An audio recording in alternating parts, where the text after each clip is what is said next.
Ante todo, buenas noches a todos los presentes. Soy el director del área de recursos humanos, Sandro Variastello, del capítulo estudiantil de Ingeniería Geotécnica de la UPC. Quiero darle la bienvenida a todos a nuestra última conferencia del día de hoy y hacerles recordar de que ya estamos en la sexta semana de nuestra semana de conferencias internacionales de Ingeniería Geotécnica. Para el día de hoy vamos a ver la estructura de esta PPT. Primero vamos a presentar al equipo de GeoUPC, luego vamos a conocer un poco más al ingeniero Humberto Provaz. Vamos a ver su exposición. El día de hoy vamos a tocar el tema de estallido de rocas en obras civiles y mineras, predicción y control. Y al final de la ponencia habrá una ronda de preguntas del público asistente. Bueno, pueden formular sus preguntas desde la mitad de la conferencia para adelante, igual todas se van a decir al ingeniero. Ahora, vamos a conocer al equipo GUPC. Siguiente diapositiva. Somos un equipo conformado por alumnos de la carrera de Ingeniería Civil de la Universidad Peruana de Ciencias Aplicadas, UPC, y tenemos como razón de ser nuestra formación como profesionales en el ámbito de la geotecnia. Nosotros conformamos un espacio crítico y de investigación donde participamos y creamos actividades para la comunidad estudiantil con el objetivo de promover y fomentar nuestro desarrollo personal, profesional, poder llevar todo lo aprendido de manera teórica a la práctica sin ninguna dificultad. Siguiente diapositiva. Ahora, vamos a conocer al ponente del día de hoy.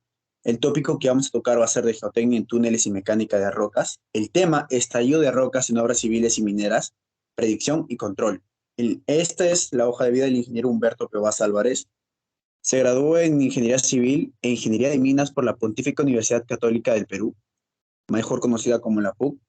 Tiene una maestría y un doctorado en geotecnia por la Escuela de Engineering de Sao Paulo, de San Carlos, en la Universidad de Sao Paulo, el EECS USP, Brasil. Docente tiempo completo en la carrera de Ingeniería de Gestión Minera en la Universidad Peruana de Ciencias Aplicadas UPC y docente asociado de tiempo parcial de las Escuelas Profesionales de Ingeniería Civil de la Universidad Nacional Mayor de San Marcos. Gerente técnico de GeoHydraulics Perusac, consultor senior de diversas empresas dedicadas a la ejecución de obras civiles, mineras y proyectos medioambientales. Miembro del Comité de Rocas Blandas del International Society of Rock Mechanics, ISRM en sus siglas. Es directivo de la Sociedad Peruana de Geoingeniería, o SPEG.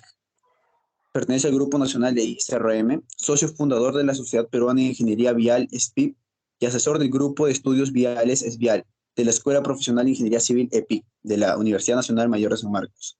Revisor de varias revistas científicas y conferencista en diversos congresos nacionales e internacionales. Es profesor en cursos de posgrado de la Maestría en Geología, con mención en Geotecnia de la Universidad Nacional Mayor de San Marcos y de la Maestría en Ingeniería Vial de la Universidad de Ricardo Palma. Bueno, sin más que decir, esto ha sido de todo por nuestra parte. Le vamos a dar el pase al ingeniero Humberto Pevas para que pueda compartir su exposición del día de hoy. Ingeniero, la pantalla es toda suya. Muchas gracias. Bueno, buenas noches, estimados grupo de... Primero agradecer al equipo de GeoUPC por la invitación a esta ponencia en este primer Congreso Internacional. Y también agradecer la presencia de todos los alumnos, exalumnos y profesionales de Ingeniería Civil e Ingeniería de Minas que se encuentran presentes. Voy a proceder a presentar mi ponencia. ¿Me avisan si se ve, por favor? Ingeniero, ¿está todo en orden? Sí, perfecto, muchas gracias. Bueno, la ponencia que voy a desarrollar es estallido de rocas en obras civiles y mineras, predicción y control. Lo que voy a tratar en esta oportunidad son los siguientes puntos. Una introducción, hablarles sobre las investigaciones geotécnicas que son necesarias para realizar un, un estudio en obras civiles y mineras, la caracterización del macizo rocoso, análisis determinístico y análisis probabilístico, el comportamiento del terreno en túneles, dos fenómenos que se pueden producir, como son el estallido de roca, el rock burst y la subsidencia, mecanismo de estallido de roca y factores que contribuyen a la ocurrencia del estallido de roca, así como los indicadores de daño por esfuerzos, diseño para resistir un estallido de roca. Eh, Les voy a explicar algunas investigaciones y ensayos que realicé durante mis estudios de doctorado en el Brasil. El aporte de la inteligencia artificial, del Extreme Learning Machine, que hemos realizado con alumnos de la Universidad Peruana de Ciencias Aplicadas. Conclusiones y bibliografía. Bueno, es importante realizar estudios, investigaciones geotécnicas cuando nosotros realizamos el diseño y construcción de un túnel. ¿Por qué? Debemos de saber, tener una explicación crítica de la morfología, ¿no? ¿Por qué hay una quebrada? ¿Qué es lo que necesito? ¿Qué es lo que tengo? ¿Cómo es mi macizo rocoso? ¿No? ¿Qué inclinación, qué dirección tienen mis discontinuidades? ¿Cuál es la orientación de mis discontinuidades? Entonces, nosotros realizamos perforaciones diamantinas, sobre todo orientadas en el caso de estudios geomecánicos, ¿no? Es importante que nosotros veamos justamente la dirección que tengan todas las discontinuidades, ¿no? Y lo más conveniente es realizar perforaciones diamantinas en los portales y en las singularidades, ¿no? En las quebradas. Por ejemplo, de 2 a 3 perforaciones en el eje del túnel, ¿no? Además del portal de ingreso y del portal de salida. Estos se deben orientar para que puedan detectar las características que podrían controlar el diseño, básicamente, ¿no? Se deben de identificar los elementos críticos que condicionan el diseño, como por ejemplo, una falla, una discontinuidad. En este caso, tenemos sondajes orientados que nos permiten determinar justamente la ubicación, posición y orientación de una falla geológica, ¿no? Asimismo, es importante tener en cuenta los afloramientos existentes donde se observan las fracturas y las cuales nos indican también la posible orientación de estas discontinuidades y estas fallas, ¿no?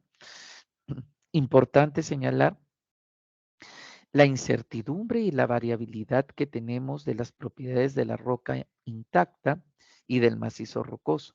Nosotros realizamos diferentes ensayos de laboratorio, como por ejemplo ensayos de compresión simple, ensayos de tracción indirecta, ¿no? Ensayos de compresión triaxial que me permiten hallar o me permiten establecer el modelo de Hook y Brown, por ejemplo, para la determinación de mis propiedades del macizo rocoso, ¿no? Eh, es importante señalar también que nosotros estamos trabajando con suelos o con rocas. Entonces, tenemos variabilidad espacial, variabilidad temporal de mis características y propiedades físicas y mecánicas. Por lo tanto, debemos de considerar y debemos de realizar un análisis del tipo probabilístico, ¿no?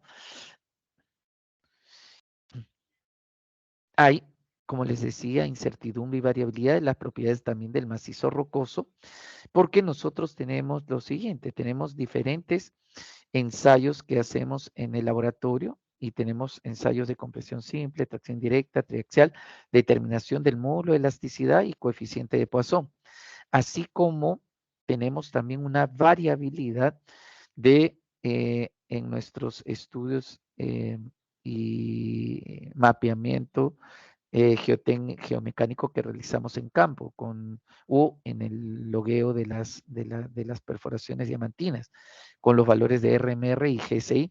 Entonces tenemos una variabilidad en los resultados. lo que podemos hacer es realizar una simulación Monte Carlo y obtener justamente nuestros parámetros necesarios para el diseño con un valor mínimo y un valor máximo, ¿no? Y un valor promedio. De esa manera podemos hallar una probabilidad de ocurrencia, ¿no? Y el de analizar nuestros criterios de aceptación. Algo que es muy importante y que estamos empleando mucho en la carrera de ingeniería de gestión minera es el estudio y la aplicación de inteligencia artificial. Es decir, estamos utilizando instrumentos y técnicas de inteligencia artificial para diferentes mm, eh, problemas que se puedan presentar eh, en las minas, ¿no? Estamos usando instrumentos de data mining, lógica física, clustering, algoritmos genéticos, redes bayesianas, redes neuronales, simulación gaussiana, sistemas basados en conocimientos. Es decir, estamos usando estas herramientas para plantear y proponer algunas soluciones. Por ejemplo, hemos realizado investigación en el uso de redes neuronales para caracterizar el macizo rocoso, ¿no? También hemos usado simulación gaussiana para caracterizar el macizo rocoso y hemos observado que obtenemos mejores resultados de los que se pueden obtener mediante Kriging, por ejemplo, que es el método que nosotros tenemos, el modelo que nosotros tenemos, por ejemplo, en el DataMine o en otros softwares especializados, ¿no? Aquí podemos ver la diferencia que existe entre la simulación gaussiana y el modelo Kriging. Hay una mejoría de un 27%. Miren, entonces es importante utilizar también la inteligencia artificial, ¿no? Lo mismo el diseño que el enfoque de diseño que debemos de utilizar. Debemos de cambiar de un análisis determinístico que hemos venido realizando desde hace unos años a un análisis probabilístico, como les he comentado, ¿no? ¿En qué consiste el análisis determinístico? En que yo tengo un, un valor de geometría, un valor de carga, un valor de propiedades, es decir, son parámetros de diseño, son únicos. Utilizamos un modelo matemático y encontramos un factor de seguridad único. Mientras que un análisis probabilístico es diferente porque nosotros tenemos una variabilidad en geometría, variabilidad en las cargas, variabilidad en las situaciones que nosotros podamos estudiar.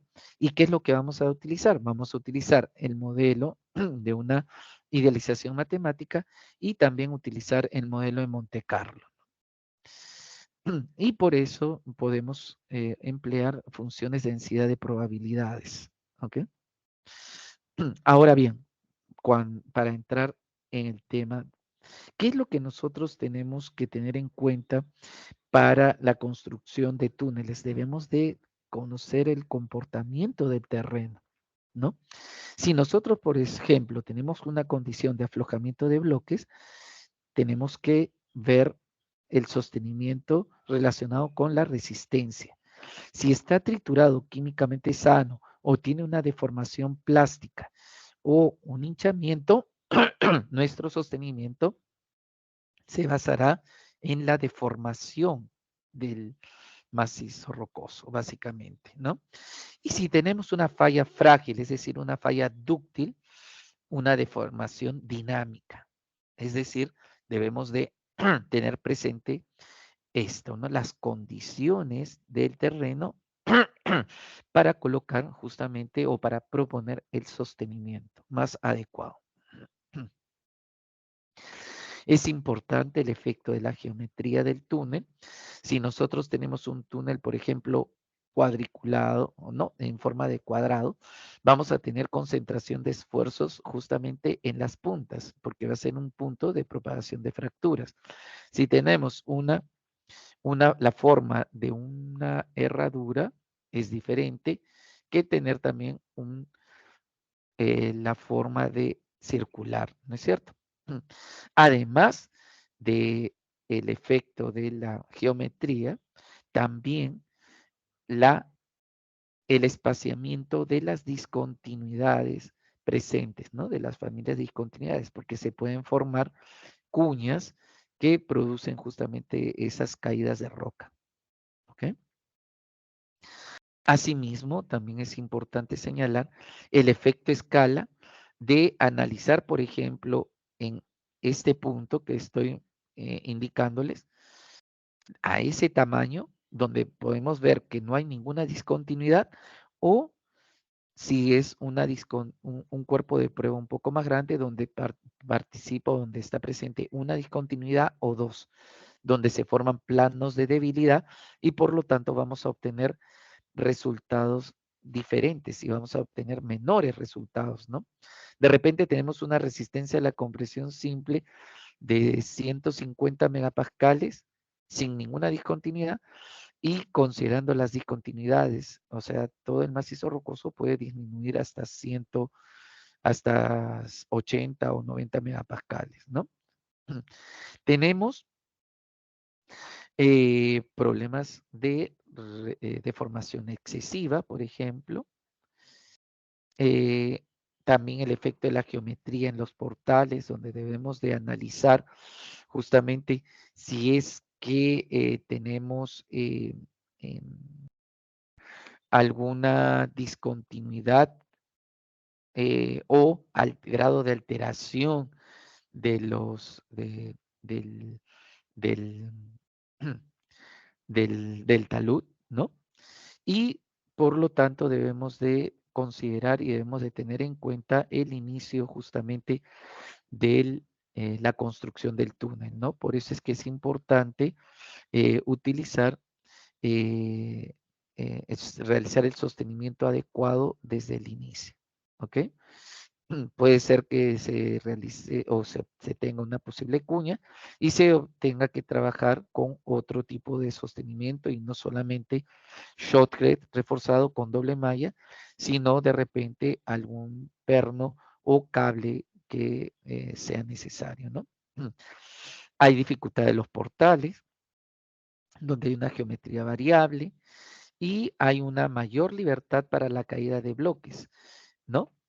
Tenemos que tener en cuenta que hay una roca muy alterada o suelos alrededor justamente en ese perfil, ya que es el estrato que tiene mayor contacto y el más actual, ¿no? Por lo tanto, vamos a tener una mayor, el grado de alteración va a ser mayor y la resistencia evidentemente también va a ser mayor. Tenemos que tener en cuenta los portales, como les indicaba, ¿no? Por ejemplo, cuando tenemos estratos horizontales o cuando tenemos una rocadura, pero son fracturas bien separadas y bloques grandes. Aquí podemos ver una ruptura de pilar entre dos túneles. Es importante también tener en cuenta la distancia que existe entre los túneles que se están excavando, porque evidentemente hay la influencia de la construcción de un túnel sobre el otro. ¿Y qué es lo que nosotros tenemos? Nosotros tenemos una concentración de tensiones en torno a diferentes excavaciones subterráneas. En un estado inicial de tensiones antes de la excavación, el esfuerzo es un esfuerzo eh, eh, eh, gamma por profundidad a lo largo de todas las direcciones, ¿no es cierto? Es un estado inicial que no tiene ninguna alteración. Pero, ¿qué sucede cuando nosotros construimos un túnel? Cuando nosotros construimos un túnel, ahí sí aparecen estos esfuerzos donde hay unas zonas de posibles fallas por tracción y zonas por posible falla por cizallamiento o por corte, ¿no?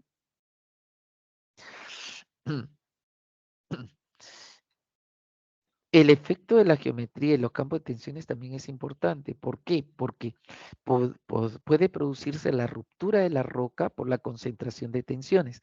A eso se le denomina rock bars o estallido de roca. Concentración de tensiones y después una ruptura violenta de la roca. ¿Ok? La geometría óptima es una elipse donde no tenemos la concentración de tensiones que les he mencionado anteriormente, ¿no? Donde se produciría un alto confinamiento. Aquí tenemos algunas láminas donde indica justamente un problema de estallido de roca o rock bars, que es una ruptura frágil en terrenos con altas tensiones. Aquí podemos ver claramente. Aquí también, este es un pilar donde se ve un deslajamiento, un descostramiento del pilar y donde las fracturas se están propagando en la dirección del esfuerzo principal mayor, que en este caso es el peso, ¿no es cierto? Aquí también tenemos el problema de construir cerca a una falla, ¿no? Evidentemente que si hay una falla, ha habido un desplazamiento relativo entre ellos, ¿no? Entre estas superficies. Y por lo tanto, si hay un desplazamiento relativo de superficies, va a haber una influencia sobre la excavación definitivamente, ¿no? Entonces debemos de evitar construir eh, eso, ¿no? Y también otros problemas relacionados con la estabilidad del frente de excavación y la subsidencia, ¿no? Que subsidencia es hundimiento básicamente en la construcción de un túnel, ¿no? Debido a la presencia de bolsones, de agua, debido a que no se cumple la longitud del frente de avance adecuado o debido a el grado de alteración y meteorización de la roca. ¿Qué cosa es el estallido de roca? Es justamente lo que voy a explicarles en este momento. Yo tengo aquí una fractura, por ejemplo, ¿no? Y va a ocurrir un evento sísmico. Cuando se produce un evento sísmico, ¿qué es lo que sucede? Va a haber movimiento, un movimiento relativo. Este movimiento relativo hace que se propague las fracturas en esa dirección, que es el esfuerzo principal mayor justamente, y va a producir una liberación de energía. Aquí tenemos un evento sísmico que me da una propagación, una liberación de energía, y ¿qué es lo que va a suceder? Va a ocurrir daños en las excavaciones debido a ese proceso, ¿no? Que les indico. Las excavaciones mineras generan un cambio en los esfuerzos de preminería, o sea, in situ, de tal forma que se genera un nuevo estado tensional o de esfuerzos. Estos eventos sísmicos y estallidos de roca involucran cambios inestables de energía en el macizo rocoso, es decir, está asociado a liberación de energía. Y acuérdense ese término, energía, porque después dentro de unos momentos voy a explicarles justamente los ensayos que realicé en mis estudios de doctorado asociando emisión acústica con esto de con estos conceptos de energía. ¿Ok? Bueno, los eventos sísmicos y estallidos de roca constituyen un problema en minas que operan con altas tasas de extracción y que involucran liberación y transmisión de energía desde la zona de influencia de la mina, ¿no?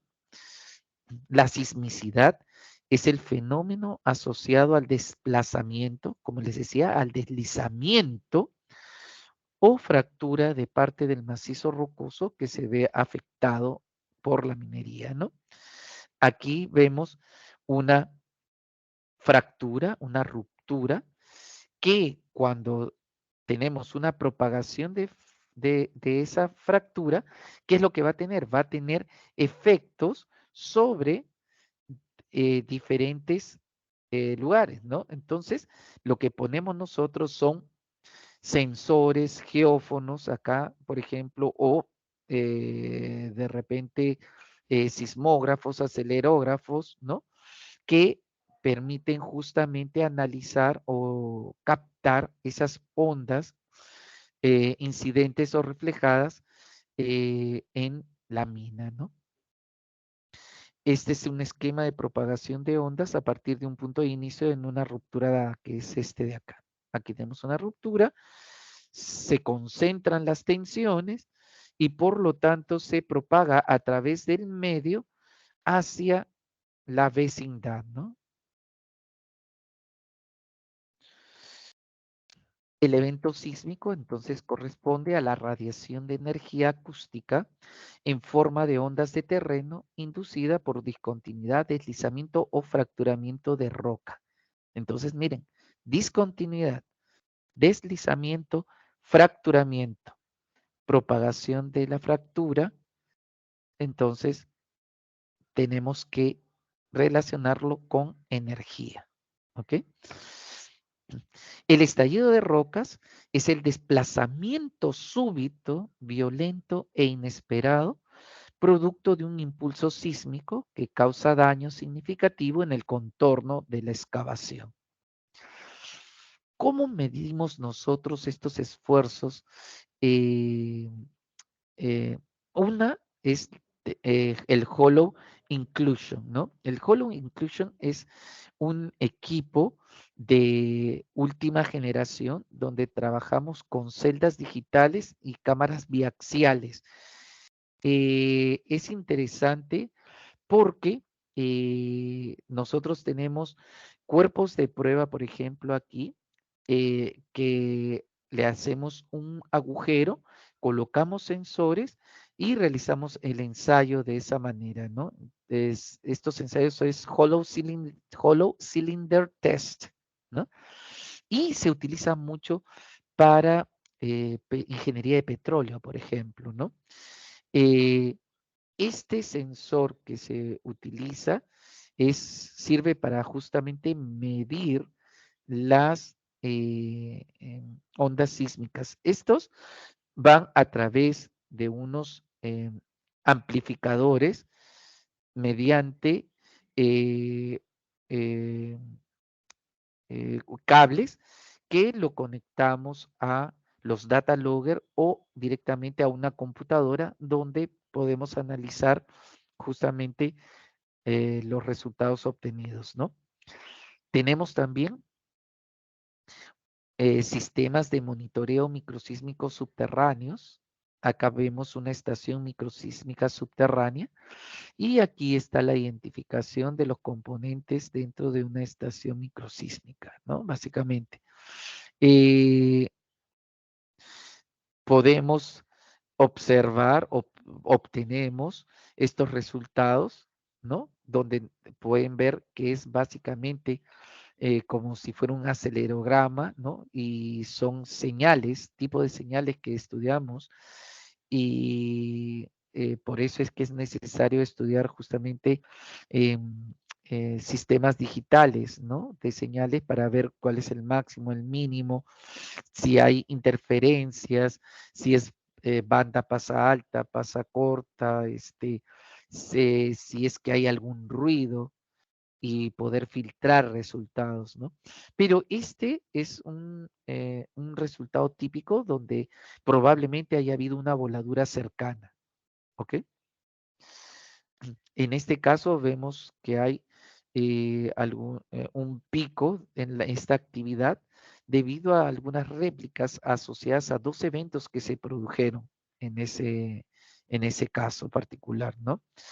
Y también podemos realizar un análisis de la distribución de eventos en función de la energía sísmica y la potencia sísmica. Luego vamos a ver lo que obtuve yo en laboratorio, en ensayos de laboratorio. Muy similar. Eh, la potencia sísmica y la energía, ¿no? Y el número de eventos que se realizan. Aquí vemos también la distribución espacial de esos eventos en función del índice de energía en donde nosotros podemos ver si tenemos bajos valores de índice de energía o valores altos, ¿no? Esos valores tienden a ocurrir básicamente en zonas de menor o mayor acumulación de esfuerzos. Si es bajo, hay menor acumulación de esfuerzos.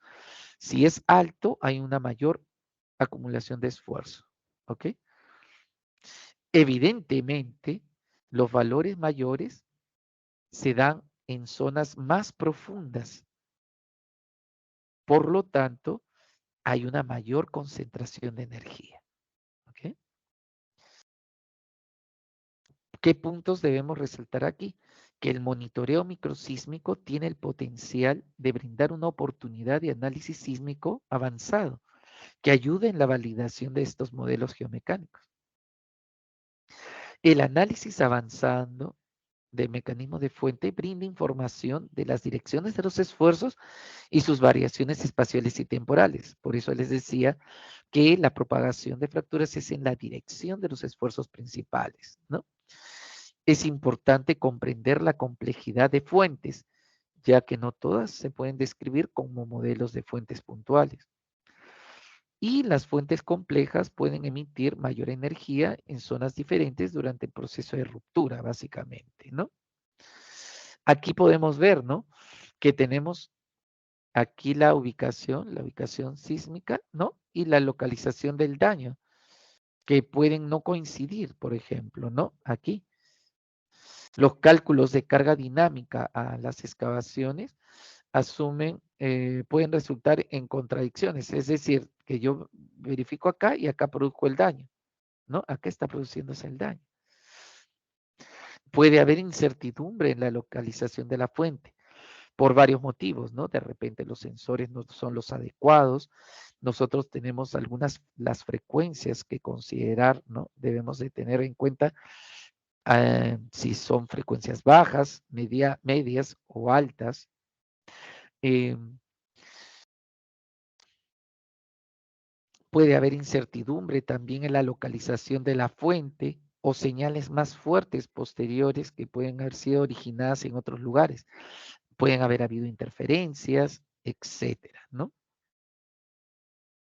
Este es un ejemplo de un evento complejo donde vemos aquí señales, aquí señales que se sobreponen, ¿no? Se superponen. Y aquí hay eh, una alteración, ¿no? Probablemente debido eh, a algún ruido que debe de haber sucedido ahí. Cuando me refiero a ruido, me refiero, por ejemplo, a la acción, por ejemplo, de una faja transportadora, a una chancadora, ¿no? A las vibraciones de una chancadora, a voladuras que hayan ocurrido, ¿sí? A, a de repente a camiones de gran porte que pueden estarse, eh, que puede estar circulando por ahí, ¿no? Aquí tenemos el ejemplo mismo. Y es importante entender la distribución espacial de ese deslizamiento, ¿no? Por eso nosotros con emisión acústica utilizamos de 3 a 6 sensores para ubicar exactamente dónde se está realizando la propagación de fracturas, ¿no? Los cálculos deben hacerse no en relación a la distancia, sino usando la distancia a la fuente finita. No es a la distancia del hipocentro, sino a la distancia de la fuente. Estos cálculos deben hacerse eh, usando la distancia de la fuente finita, ¿no? Como lo indiqué anteriormente. En este caso, miren dónde deberíamos de considerar. Aquí tenemos, por ejemplo, eventos que nosotros posiblemente no lo captemos, no tengamos en algunos sensores, en algunos geófonos, pero sí estarían ocurriendo, ¿no? ¿Qué cosa es lo que sucede en este caso? Hay dos conceptos cuando hablamos en emisión acústica, el efecto Kaiser y el efecto Felicity.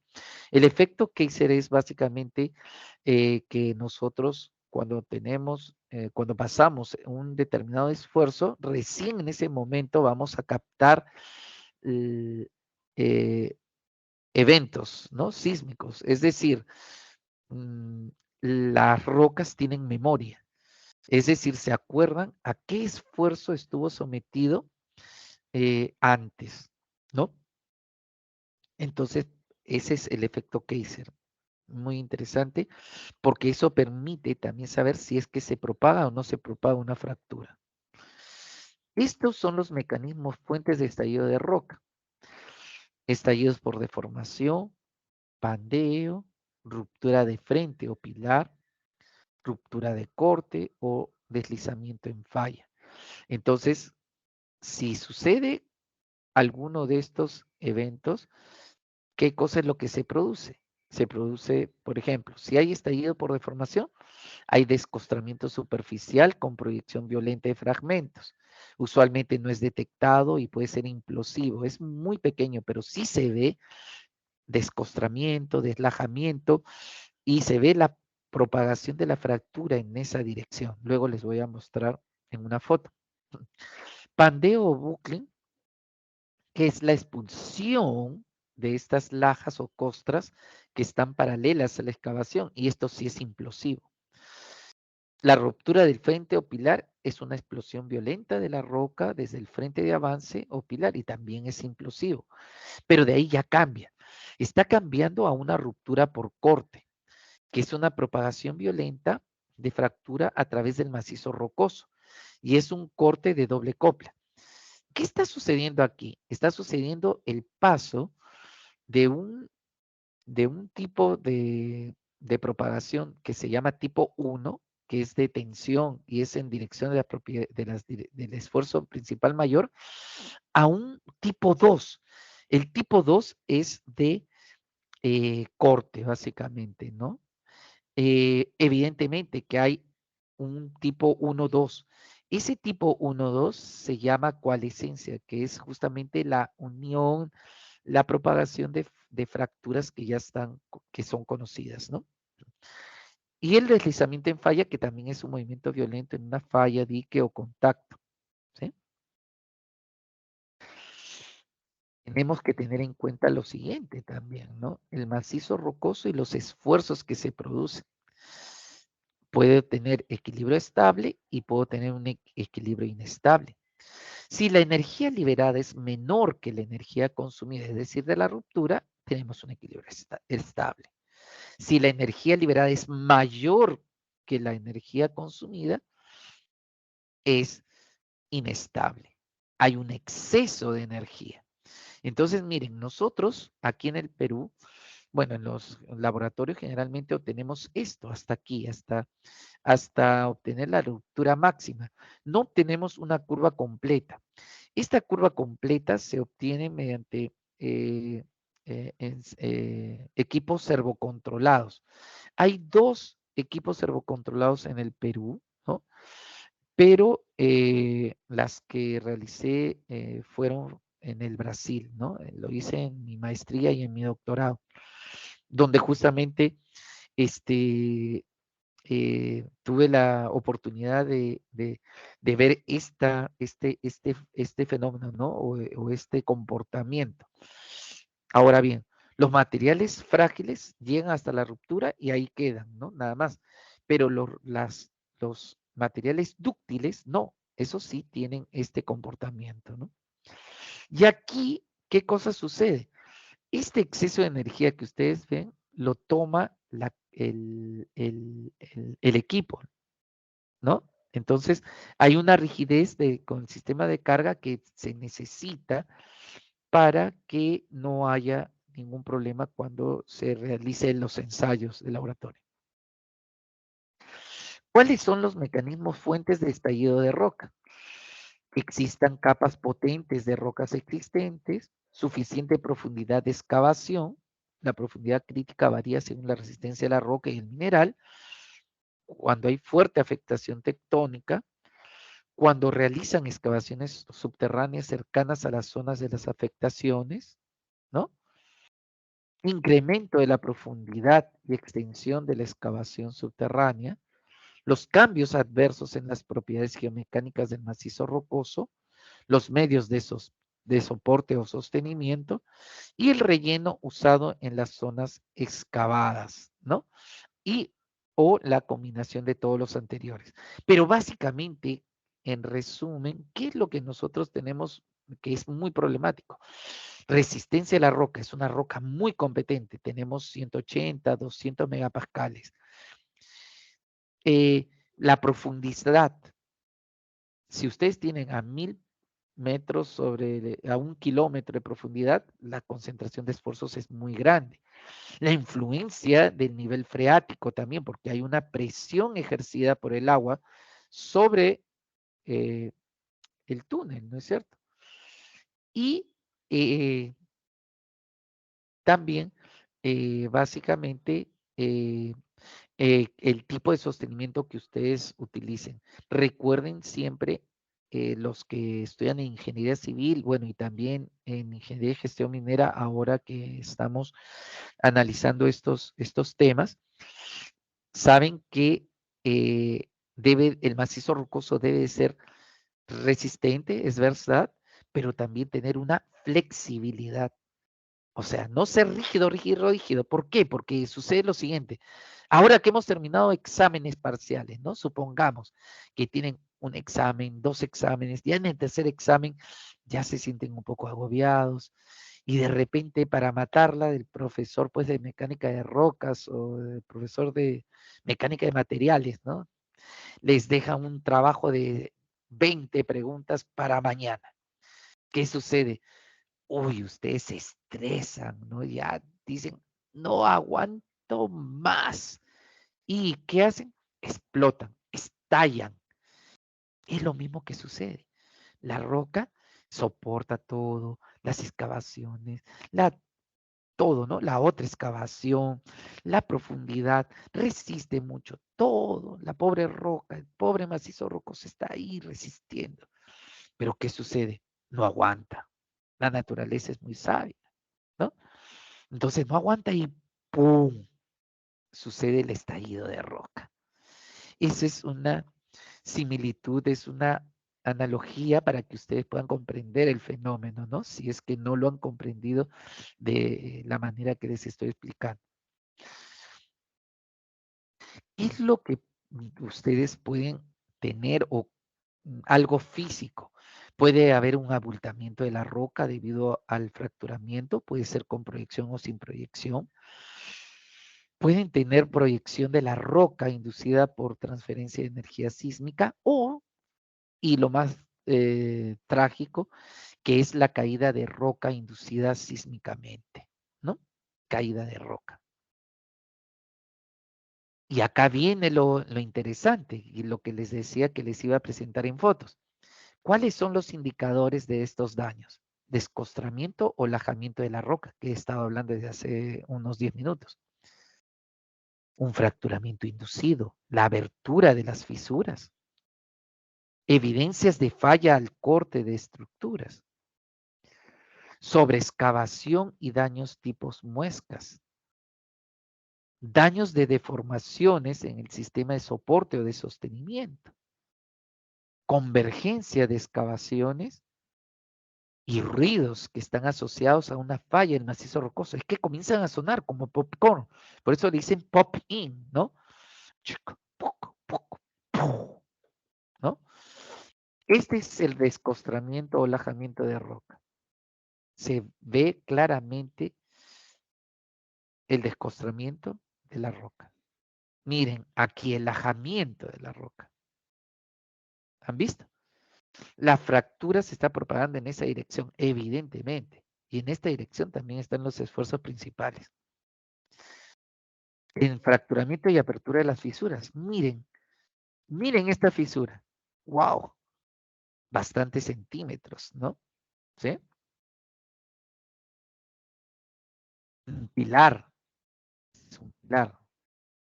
también propagación de fracturas en este sentido y se va a propagar. Muchas veces estos pilares hay una fallan, ¿no? Es justamente por el ancho, por el diámetro considerado. Falla en planos estructurales, aquí. Sobre excavaciones, ¿no? Aquí. Daños en deformación. Miren cómo está aquí toda la roca y ustedes pasan por acá, ¿pasarían? Algunos no, ¿no? Porque tendrían miedo, ya no, esto se va a caer por aquí. Pero esto está ayudando justamente a sostener, ¿no? Pero acá hay energía que se está concentrando, ¿no? También. La convergencia horizontal, que es esta de acá. Esta es una convergencia horizontal en una galería. Y acá la prescripción sonora, ¿no? Primero es un crujido, un relajamiento de la roca. Luego ya suena, tiene un sonido leve de desprendimiento de roca. Un sonido fuerte de reventón, ¿no? De la roca. Y finalmente catapum, un sonido intenso, ¿no? Que es el estallido de roca. El sostenimiento en un ambiente subterráneo profundo requiere entonces tener en cuenta una alta resistencia, acoplamiento adecuado a la roca, facilidad y calidad de la instalación y las exigencias de seguridad al personal son cada vez más estrictas, evidentemente. ¿Sí? Existen diferentes medidas que permiten mitigar la posible ocurrencia de estallidos de roca. ¿Qué serían? Diseño de galerías, secuencia y geometría de excavaciones subterráneas, cambio de esfuerzos inducidos y características del macizo rocoso, ¿no? Preacondicionamiento con taladros de alivio, que también lo vamos a ver después, y un diseño de sostenimiento adecuado, ¿no? Y evidentemente realizar un monitoreo y control de estas actividades sísmicas, ¿no? De la actividad sísmica, ¿ok?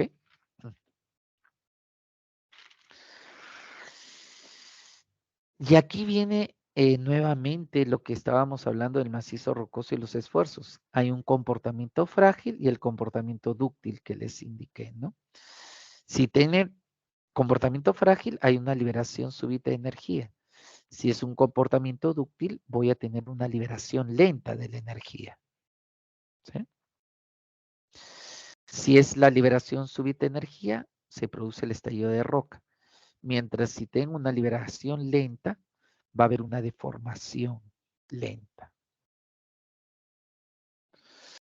Entonces, el diseño de sostenimiento que se requiere para resistir un estallido de roca, y pongo resistir entre comillas, porque en realidad nosotros no vamos a resistir, se va a producir.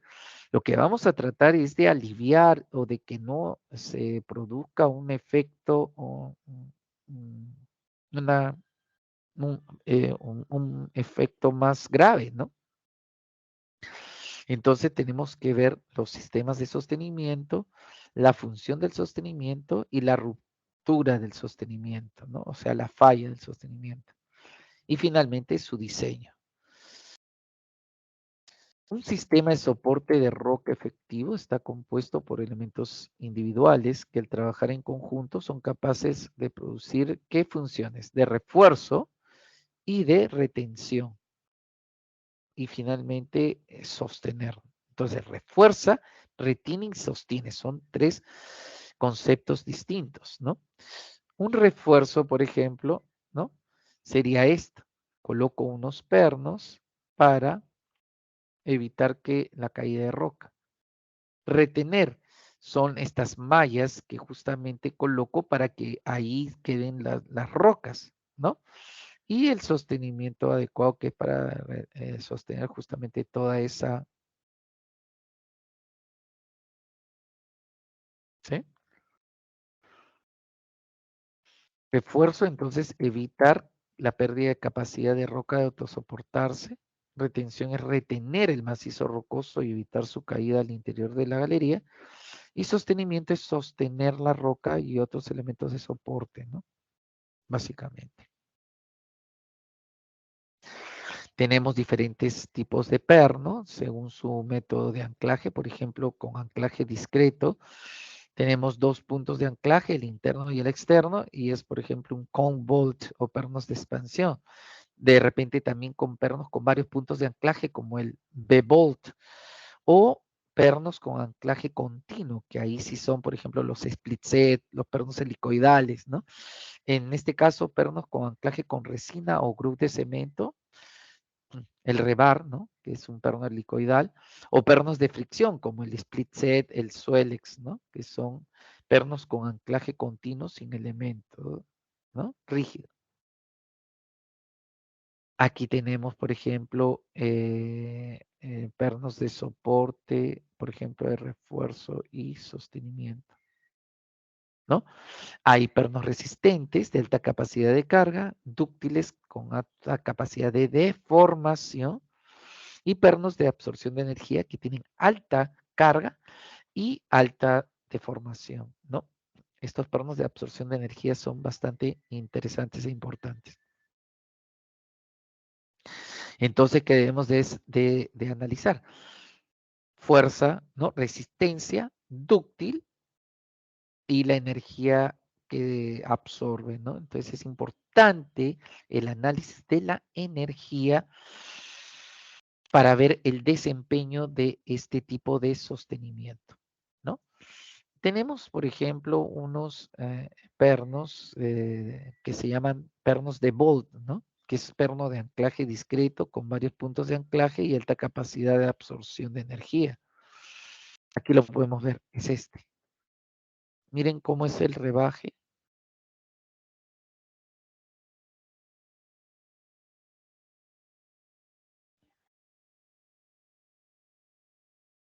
¿no? Este es. Y aquí se ve un ensayo, un rendimiento dinámico típico de ese, de ese perno de Bolt, ¿no? Tiene la habilidad para controlar la roca fragmentada y expulsada, control del squeezing. ¿Qué cosa es el squeezing? Ustedes tienen arcilla con agua. ¿Qué cosa sucede? Se expande y luego al secar se contrae. Entonces, eso es el desmoronamiento debido a ese fenómeno, ¿no? De swelling. Y provee alta capacidad de carga estática como la helicoidal, ¿no?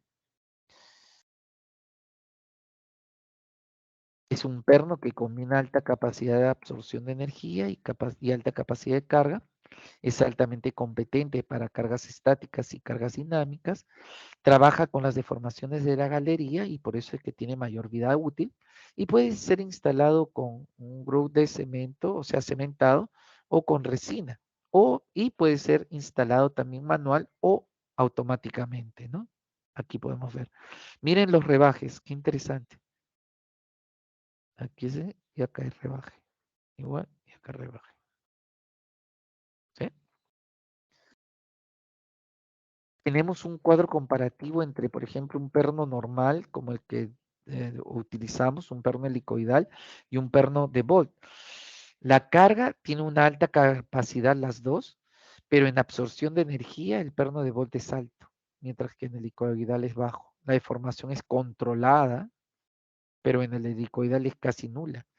Y el comportamiento de carga estática y el de carga dinámica son de alto nivel en el perno de Bolt, mientras que en el otro es de bajo nivel. Este es lo que se produce, pues, entre la reacción del perno helicoidal y el de Bolt. El de arriba, este de acá, que estoy señalando, es de Bolt, y el de abajo es helicoidal. Aquí están las fracturas, ¿no? Que están analizando, ¿no? Ahí, pues, se produce un movimiento sísmico. ¿Cómo se comportan ambos pernos? Aquí está. Se ve claramente que aquí no le ha pasado nada, pero aquí sí se han roto, ¿ok? El comportamiento ideal es que el elemento se deforme con la galería, ¿no? Se deforme con el macizo rocoso, de manera de prever el sostenimiento por más tiempo, sin perder la capacidad resistente.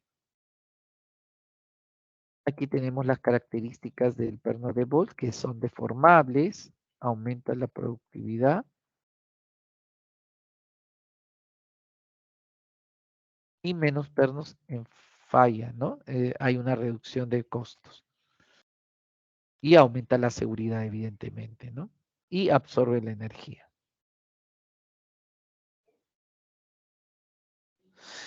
Aquí está justamente qué cosa es lo que ustedes podrían hacer si se presentan algún tipo de problema con el estallido de roca. Tienen dos posibilidades. La primera, que es colocar el soporte preventivo con un sostenimiento de sacrificio, puede ser shotcrete, puede ser malla. Realizar luego una voladura de preacondicionamiento, de desestressing. Realizar taladros de alivio escalonado para tratar de liberar la energía, la concentración, ¿no? De tensiones. Y evidentemente colocar un sistema de monitoreo microsísmico, ¿no?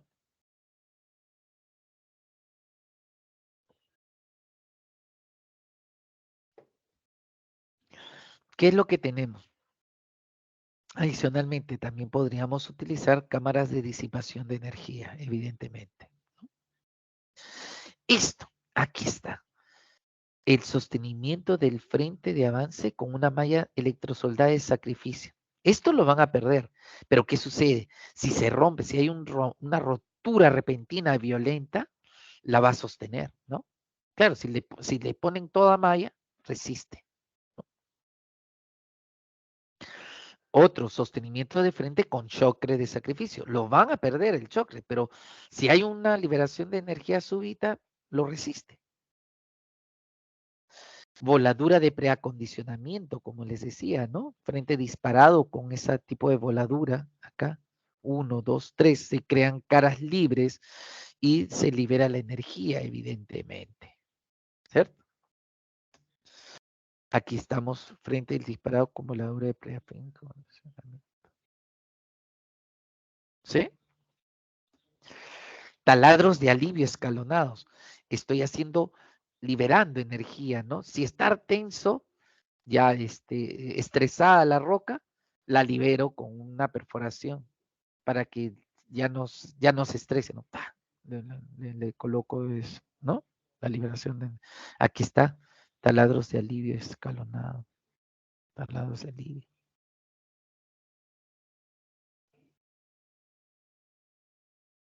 ¿Ok?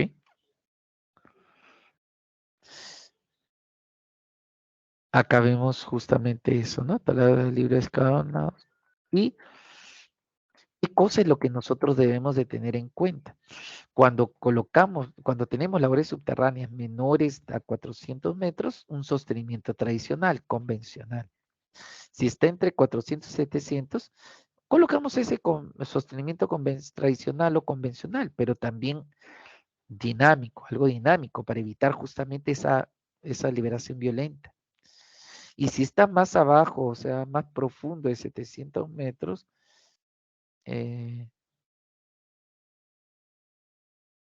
hay que realizar el tratamiento del macizo rocoso, ¿no?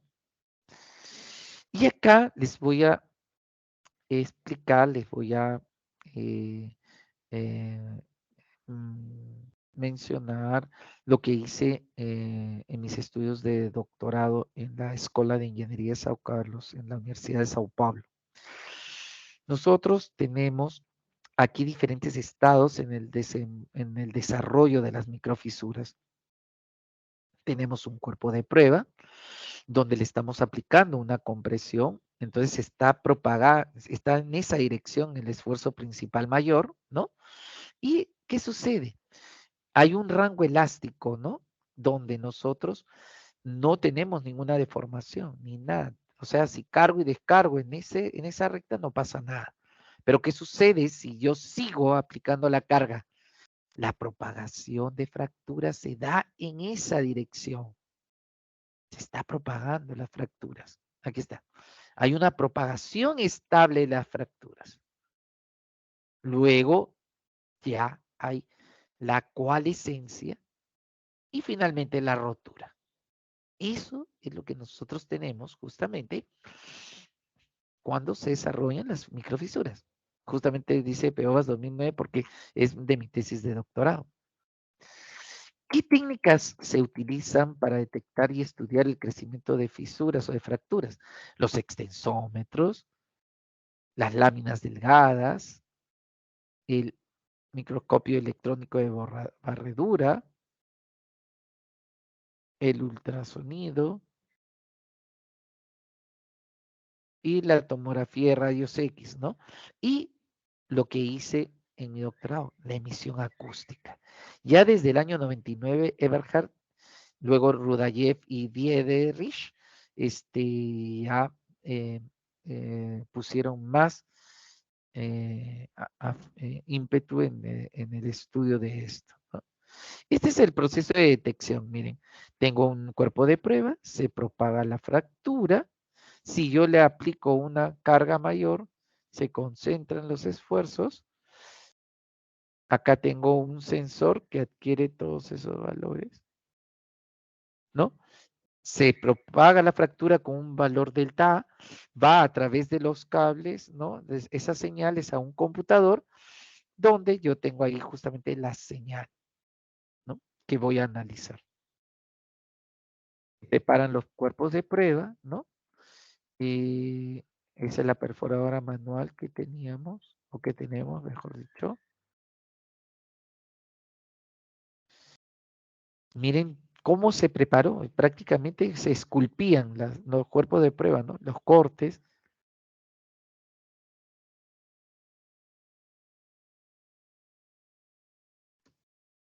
Miren, tenía que rectificar, quedaba bien bonitos. Eran como unas columnas de, esa es la gipsita bandada de Araripe, ¿no? Este es un yeso, un mineral de yeso.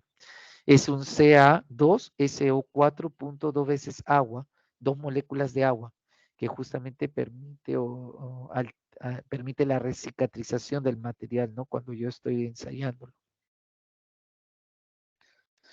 Y se utilizan desecadores para mantener la temperatura hasta realizar el ensayo. Hicimos ensayos de caracterización, ¿no? Como ensayos de ultrasonido, ensayo de determinación de módulo de elasticidades, ¿no? Con extensómetros, LVDT, y para medir las deformaciones axiales o longitudinales, y el extensómetro circunferencial para hallar las deformaciones radiales, ¿no? O transversales. Este es un ensayo que se denomina de tracción indirecta, un ensayo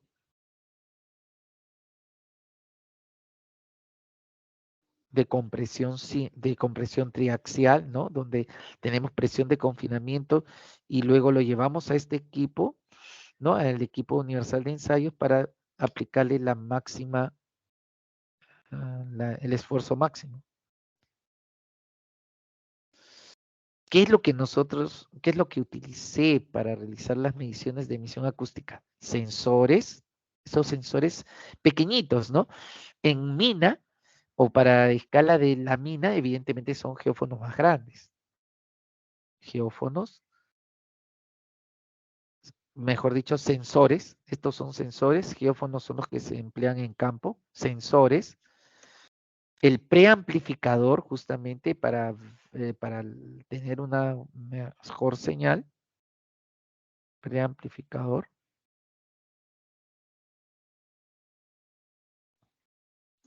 La placa madre, ¿no es cierto? La placa donde justamente van a ir los resultados. Strain gauge se llama para medir justamente las deformaciones longitudinal y la transversal. Aquí hay un detalle. Ahí está el detalle. Eso permite medir justo por 10 a la 6, miren, micrómetros, de deformaciones muy, muy pequeñas.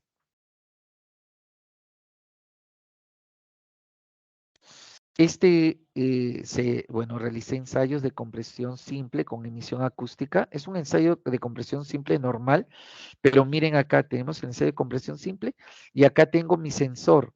Este sensor que está unido a un preamplificador que está unido al computador, ¿no? Entonces lo que se hace es, ¿no? Este es un ensayo de compresión simple. Acá se ven más con mayor detalle. Tengo el cuerpo de prueba, los sensores, el sensor para ver la emisión acústica y los strain gauges, ¿no? Para medir la deformación. Y esto es lo que obtengo. Lo que yo les decía. Energía versus tiempo. Contagio o conteo versus tiempo. Amplitud y golpe versus tiempo. ¿Golpe qué es? Es lo que se va propagando cada vez la fractura. Pero miren, la energía. Sí se puede medir entonces la energía. Y lo que me va a convenir es la energía acumulada, ¿no? Luego lo vamos a ver dentro de unos momentos. Ahí está. ¿Qué tengo? Tengo acá el esfuerzo de tensión y aquí la energía acumulada. Inicialmente no tengo nada. Aquí es el inicio de la acoustic emission, ¿no? De la emisión acústica. Sube, sube, sube hasta que veo que no puede subir más acá. Entonces ese es justo el límite. ¿Ok? Y aquí tengo, por ejemplo, ensayos con, eh, con, con ciclos variables de carga y descarga. Es decir, hacía ciclos de carga, luego descargaba, carga y descargaba. Y lo que podían demostrar aquí era justamente el efecto de Kaiser, ¿no? Hasta acá llegaba mi esfuerzo. Luego descargaba y no señalaba nada. Nada, nada, nada. Carga, carga. Y después a partir de acá comenzaba nuevamente la respuesta. Así. ¿Ok? Y acá luego el esfuerzo, cuando sobrepaso el esfuerzo anterior, recién comenzaba a, a, a mostrar o a tener señales, ¿no? De emisión acústica. Realicé ensayos de fluencia de corta duración con medición de emisión acústica, hice con 15 minutos, con media hora. Ese es un gráfico esfuerzo de formación. Y aquí está lo mismo, ¿no? La deformación axial y el tiempo, ¿no? En días.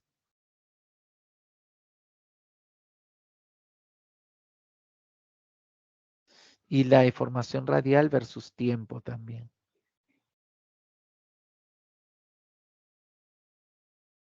Y ahí está justamente lo que les decía. La tensión o el esfuerzo y aquí la energía acumulada durante todo el ensayo.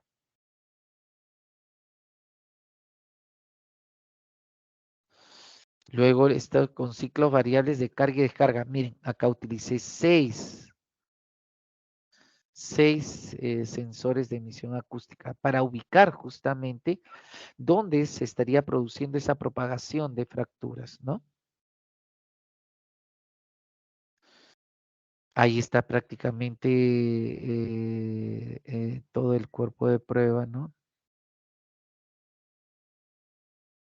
Y aquí tienen lo mismo, tiempo, tensión o esfuerzo, y aquí la energía, la concentración de energía.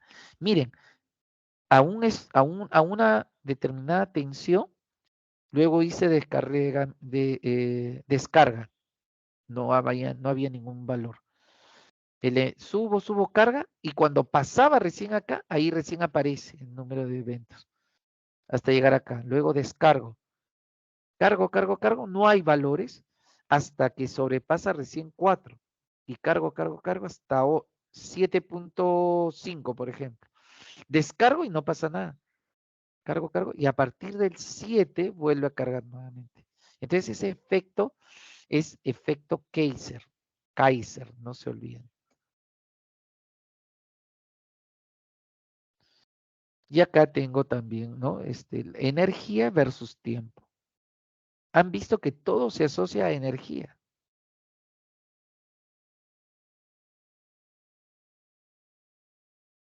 ¿Ok?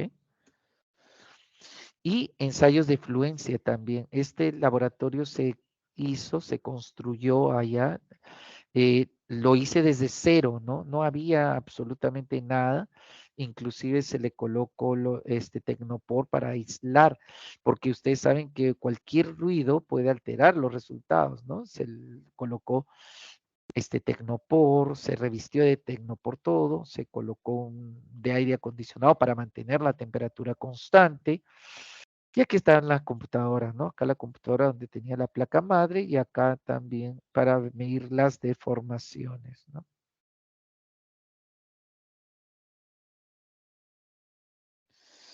Tenía estos módulos individuales, ¿no? ¿Cierto? Mediciones con, eh, eh, def- eh, con deformímetros, ¿no?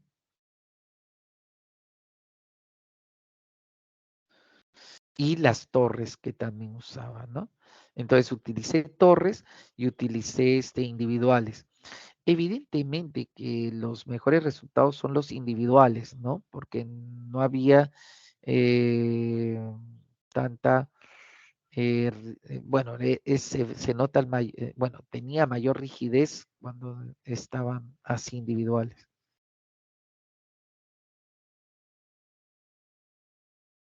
Y acá vemos justo, ¿no? Deformación axial, tiempo y el ensayo, ¿no? Se realizó.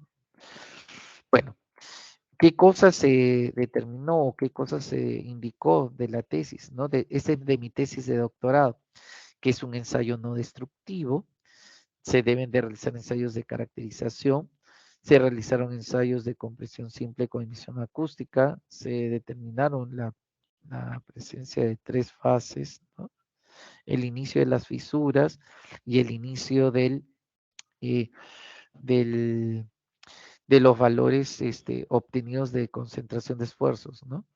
La determinación de los niveles de las tensiones, hay una variabilidad de los resultados y finalmente se realizaron ensayos de fluencia de corto y largo plazo con emisión acústica y se determinó que el microfisuramiento era el mecanismo físico de propagación, ¿no? Y algo que hemos hecho con un alumno, Sebastián Pastor, en el año 2020, usamos inteligencia artificial, el Stream Learning Machine, justamente para analizar este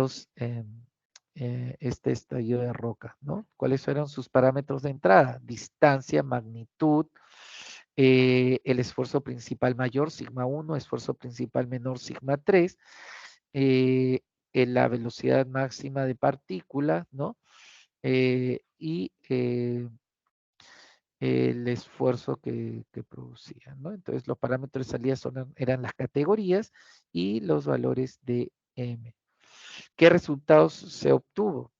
Se consiguió una identificación del 70.89% en los casos con este entrenamiento, pero utilizando solamente 132 muestras, 94 para entrenar, 26 para validar y 10 para predecir el estallido.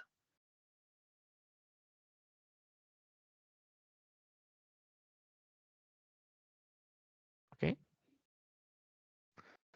Se realizaron, se utilizó algoritmo genético, el uso de las redes neuronales con backpropagation, la simulación de estallidos y la experimentación son importantes para ver o para analizar justamente para realizar una comparación de esos resultados, ¿no?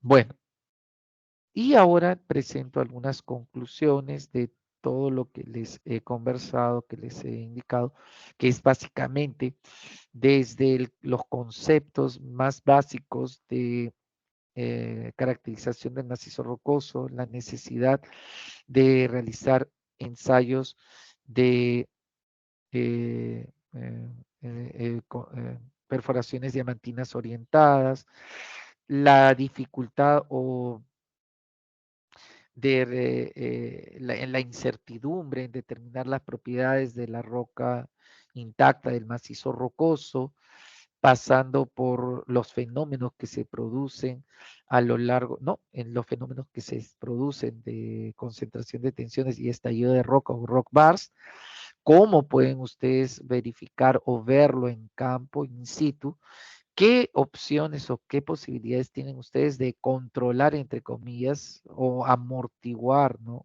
una ruptura violenta, con lo que les expliqué, los ensayos que realicé en laboratorio que asociaban la concentración de energía, ¿no? Cuando se realiza la propagación de una fractura. Y finalmente lo que hemos estado haciendo y que seguimos haciendo actualmente en la Universidad Peruana de Ciencias Aplicadas, que son el uso de la inteligencia artificial, ¿no? Entonces, todo lo que les he comentado, voy a dar algunas conclusiones. Que muchos diseños tienen deficiencias en las investigaciones de campo, en los ensayos y en el análisis o en la implementación de recomendaciones. Hay una incertidumbre de los resultados obtenidos. Es importante el análisis probabilístico para determinar los parámetros de diseño. El uso de la inteligencia artificial para el procesamiento de datos.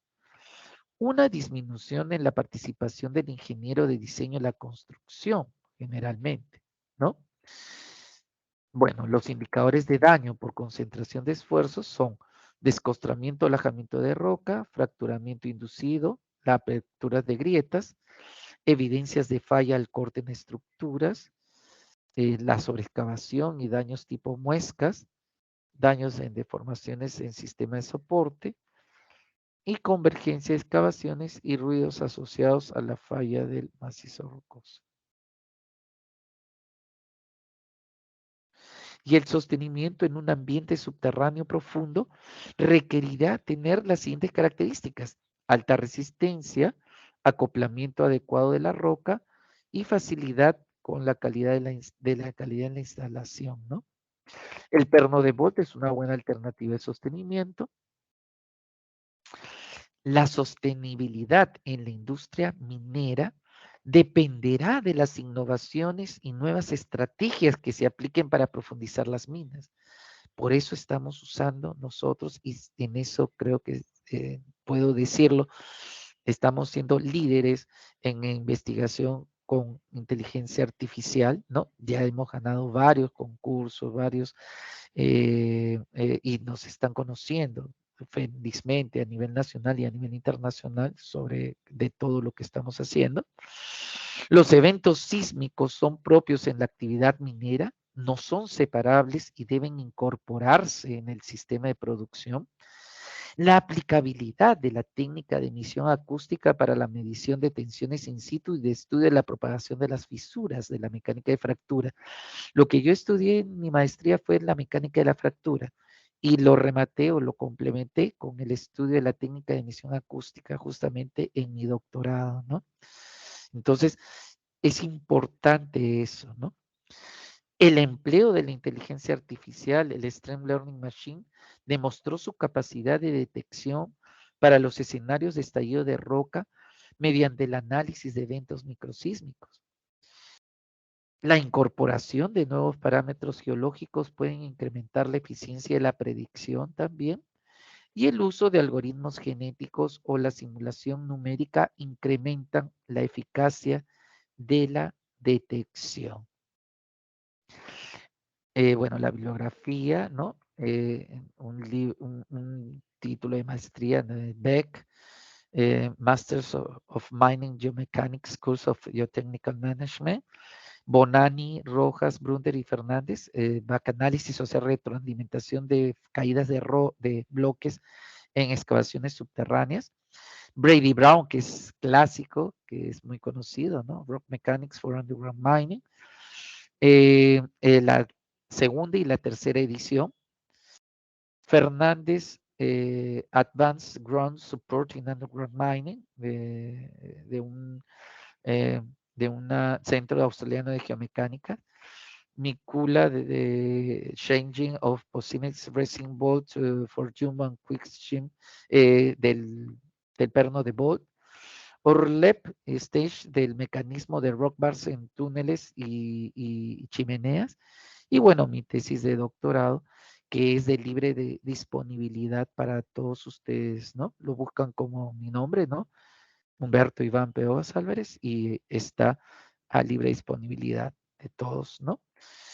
Eh, Muchas gracias. Y bueno, antes de terminar y de dar paso a las preguntas, quiero dar infinitas gracias a todos mis alumnos, a todos mis exalumnos de la carrera de Ingeniería y Gestión Minera de la Universidad Peruana de Ciencias Aplicadas, de mis alumnos y exalumnos de la maestría en Geología con mención en Geotecnia de la Universidad Nacional Mayor de San Marcos, y a mis alumnos y exalumnos también de la maestría de Ingeniería Infraestructura de Ingeniería Vial de la Universidad Ricardo Palma, que realmente han sido han sido y son muy buenos alumnos, muy buenos estudiantes, muy disciplinados, y realmente que han sido muy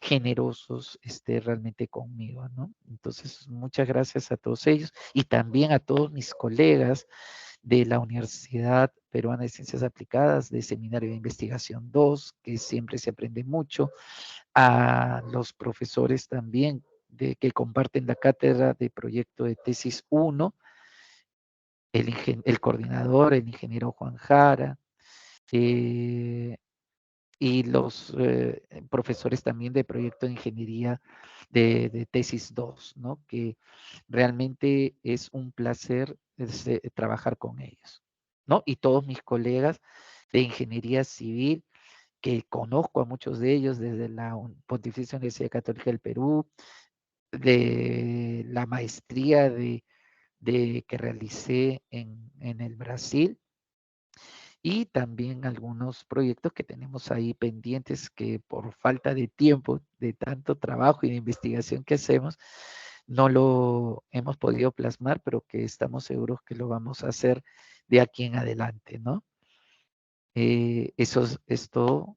Mm, Muchas gracias por su atención y bueno, espero que les haya podido servir algo y que puedan conocer un poquito sobre estallidos de roca, ¿no?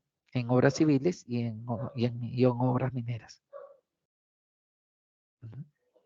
Listo, ingeniero. Más bien, ¿me logra escuchar bien? Sí, claro, perfecto. Perfecto. Eh, ingeniero Pevas, quería agradecerle por la ponencia el día de hoy. Las cosas han estado claras, al capítulo le gustó.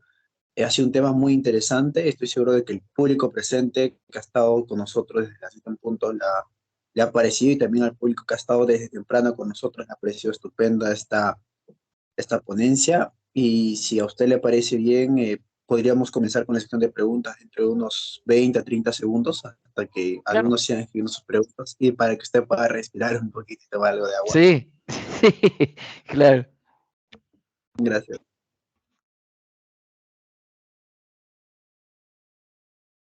Muy bien, ingeniero. Comenzamos con la ronda de preguntas. Para empezar, en base a su experiencia, ingeniero, ¿cuáles serían sus principales recomendaciones para mitigar la variabilidad en la obtención de los resultados de los múltiples ensayos? Perfecto, muchas gracias.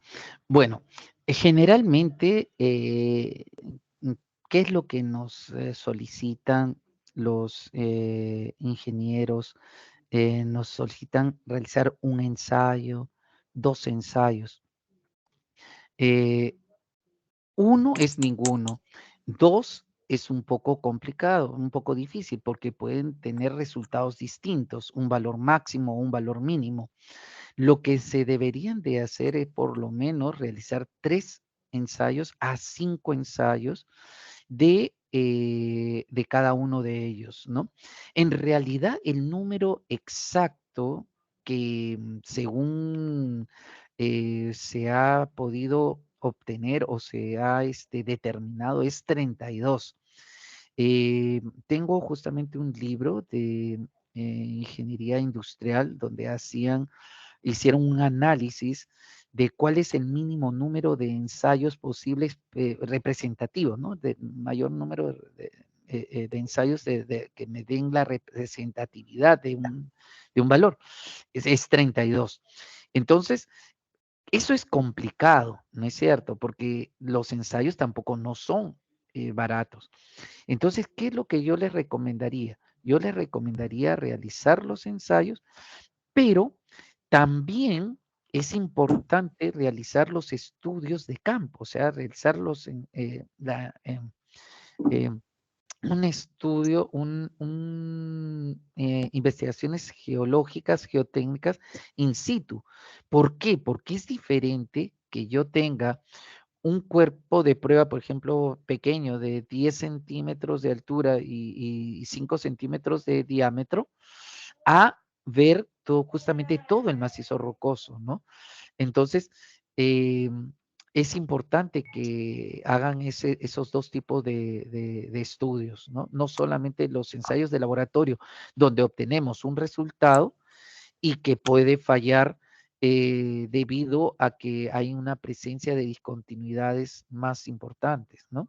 Y que eso me determinaría justamente la falla o ruptura de donde estoy analizando.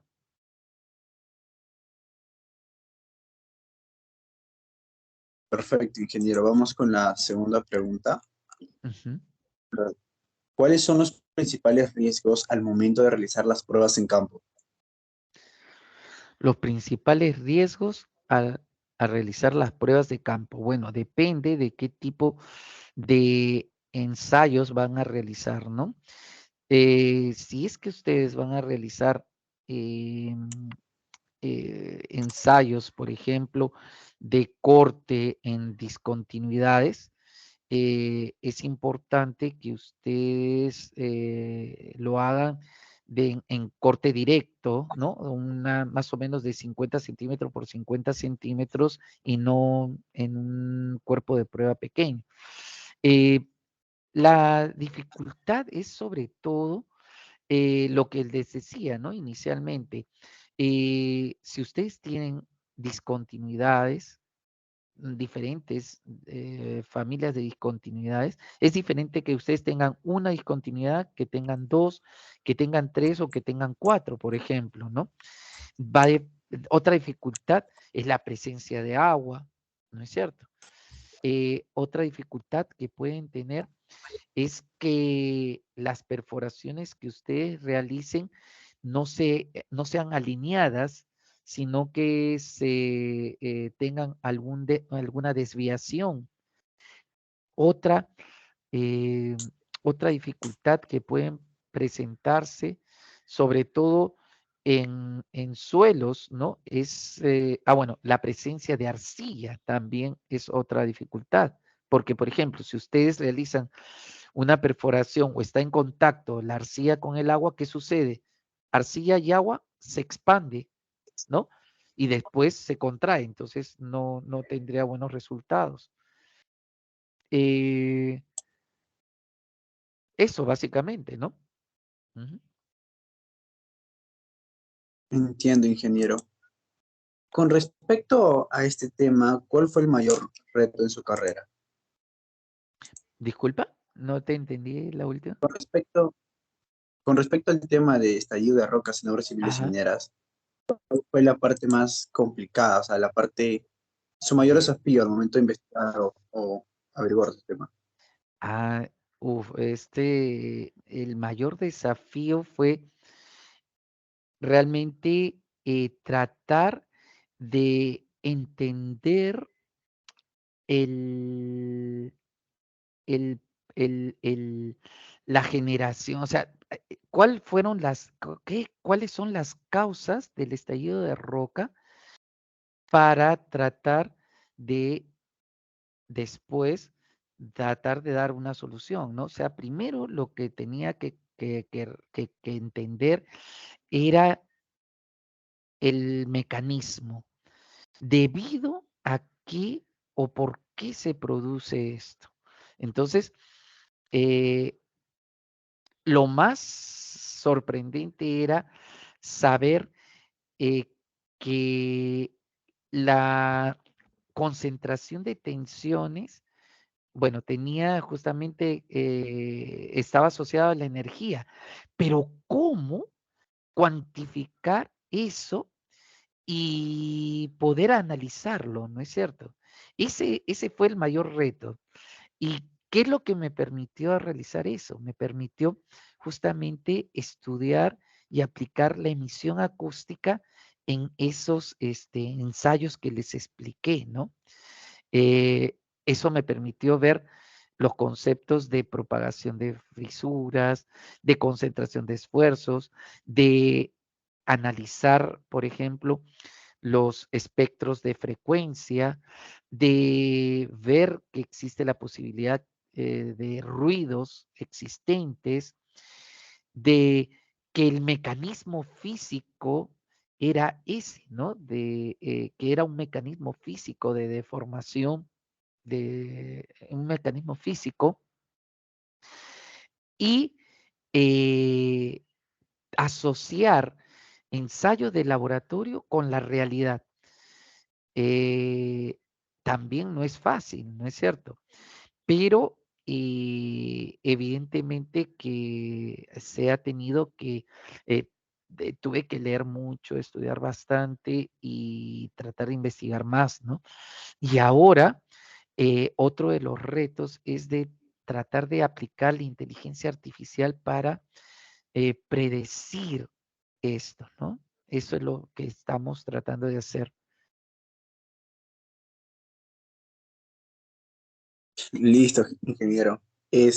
Nuestro alumno Rodrigo Bonilla, que egresa este Ujú, ciclo, nos ujú. pregunta, ¿qué libro le recomendaría a un recién egresado profesional que desea introducirse, especializarse en este tema de ingeniero? Ah, ok. Muy buena pregunta.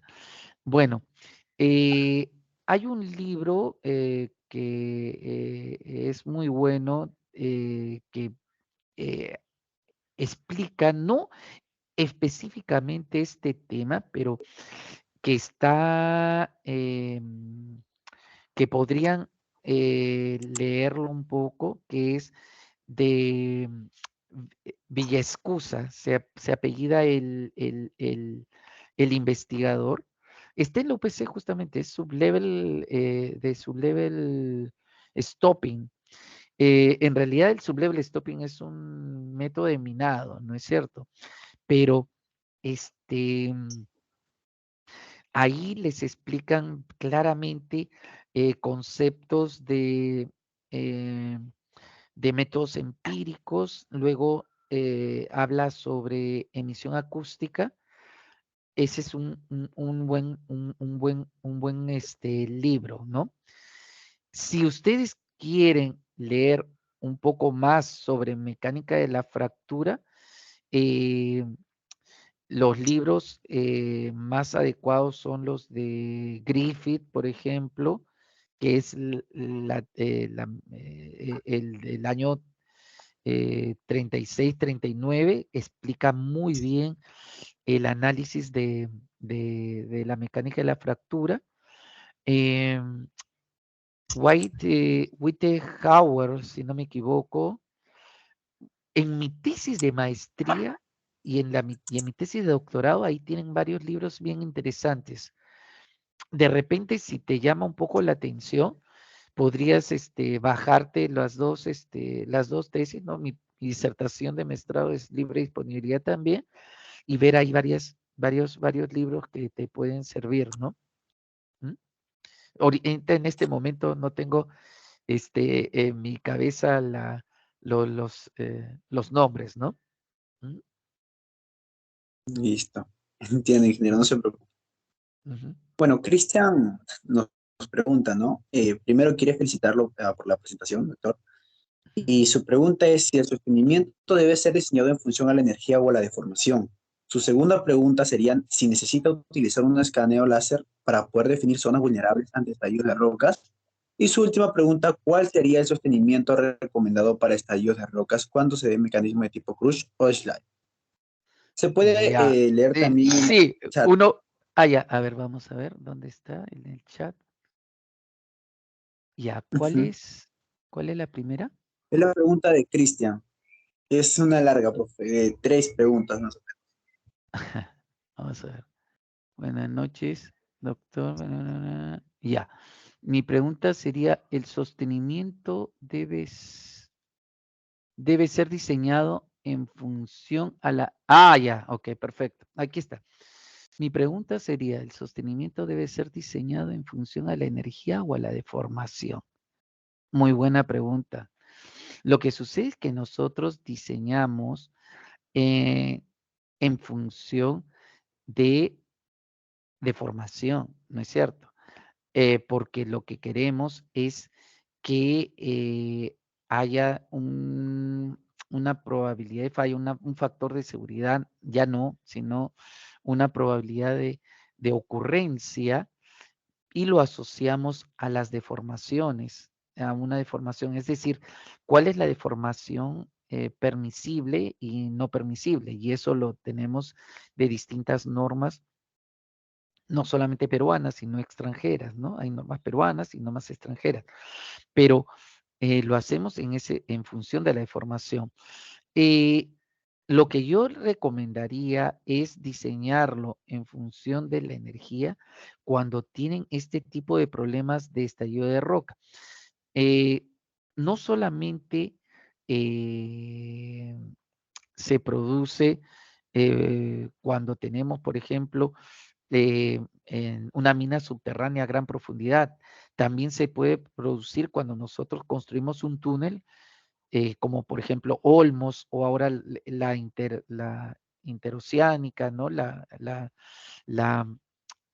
la que va a pasar por diferentes cordilleras, ¿no? Por diferentes montañas, que justamente hay una altura bastante importante, ¿no? Que es toda eh, todo ese esfuerzo, litostático, ¿no? Toda esa masa que está concentrando justamente esos esfuerzos. Entonces, en ese momento sí se podría realizar en función de energía, ¿no? La energía básicamente es para determinar la posición o la dirección de los esfuerzos principales. Entonces, eh, yo diría seguir diseñando con respecto a la deformación y si se presenta este tipo de, de fenómenos, ¿no? Hacerlo por energía.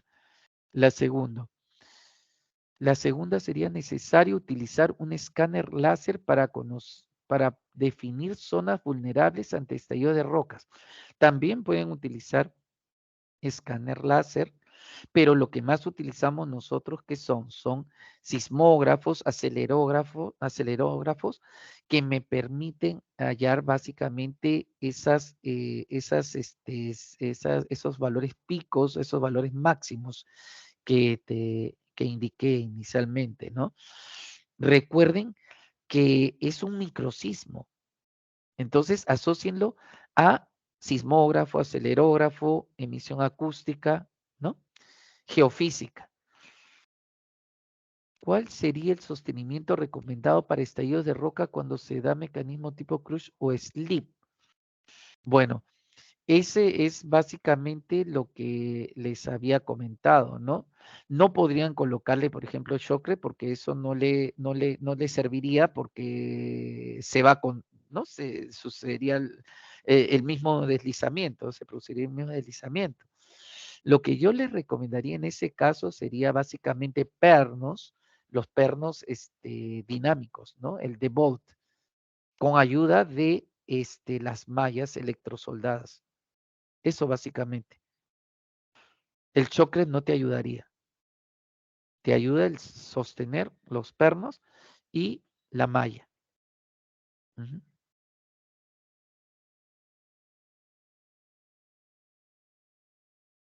Perfecto, ingeniero Humberto. Muchísimas gracias por sus respuestas. Ajá. En estos momentos yo voy a revisar lo que sería ya el momento de cierre de la conferencia. Y antes que Perfecto. nada, quería darle muchas gracias, ingeniero, por su excelente ponencia y por responder a todas las preguntas planteadas por el público asistente el día de hoy.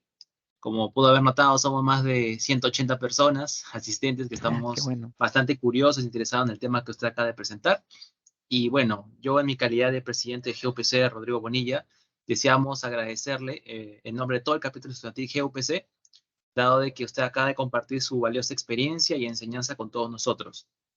De la misma manera, le quería dejar la invitación a participar en futuras conferencias con nosotros. Agradecemos nuevamente su brillante participación apoyándonos en este congreso y le deseamos muchos éxitos y muchas bendiciones en lo que usted se esté preparando en estos momentos. Muchas gracias, Rodrigo. Te Ujú. agradezco y sí, pueden contar conmigo para lo que deseen. Inclusive, hoy día estuve un poco mal en la mañana y no sé si se dieron cuenta que a veces estaba un poco Sí, medio sí, ingeniero, ronco. sí, no se preocupe. Sí, disculpen por eso, pero no No, quería, quería cumplir de todas maneras con ustedes. no, ingeniero, no se preocupe. Ay, muchísimas gracias por este Ujú. esfuerzo adicional, lo valoramos mucho y ante cualquier inconveniente no hay ningún problema porque siempre primero la salud. No se Muchas preocupe. gracias. Claro, Bendiciones para ingeniero. todos ustedes también. Un fuerte Sí, abrazo. ingeniero. Claro, Sí, dime. justamente, es decir, si desea, Sí. puede dar unas palabras de despedida al público asistente para ya dar por finalizada la conferencia. Claro, cómo no. Bueno, quería agradecer la asistencia de alumnos, de exalumnos, de diferentes universidades, de la Universidad Peruana de Ciencias Aplicadas, mis alumnos, exalumnos también, de las maestrías, porque también les había pasado la voz. Y y ya ustedes tienen ahí mi correo electrónico, ¿no? Mis correos electrónicos para que me puedan escribir para cualquier consulta que ustedes tengan. Y felicitarlos por esta iniciativa, este primer congreso, que estoy seguro que en un futuro van a ser muchísimos más, ¿no? Y pueden contar conmigo para lo que deseen. Ujú, Muchas gracias, ingeniero. ujú. Muchas gracias por sus palabras. Le repito, le deseamos lo mejor de los éxitos. Muchas gracias por su esfuerzo y esperamos volverlo a ver pronto. Hasta luego, ingeniero. Cuídese. Hasta luego. Hasta luego. Ingeniero. Muchas Muchas gracias. gracias, ingeniero. Hasta luego. Gracias. Muy bien. Público asistente. Le queríamos agradecer a todo el público que nos ha acompañado el día de hoy, sábado, penúltimo día de este Congreso Internacional. Ha sido una semana bastante interesante para todos los estudiantes, recién egresados y profesionales de la carrera de Ingeniería Civil que están interesados en lo que sería la geotecnia y la mecánica de rocas. Deseamos agradecerle a todos por su presencia, por su apoyo en este congreso y el día de mañana va a acabar. Estoy seguro que ha sido una bonita experiencia para todos. Los invitamos a seguirnos en todas nuestras redes sociales como GUPC, en LinkedIn, en Facebook, en Instagram. Vamos a estar ahí publicando algunas novedades respecto a lo que ha sido esta semana, muy, muy buena para todos. Y los invitamos cordialmente para la conferencia el día de mañana con la doctora Ana María Parra de Colombia a las 10 de la mañana. Va a ser la penúltima conferencia de este Congreso Internacional que estoy seguro que va a pasar a la historia gracias a su presencia. Y bueno, les deseo los mejores éxitos a todos. Muchas gracias. Yo soy Rodrigo Bonilla, presidente de GUPC. Hasta luego, cuídense. Chao.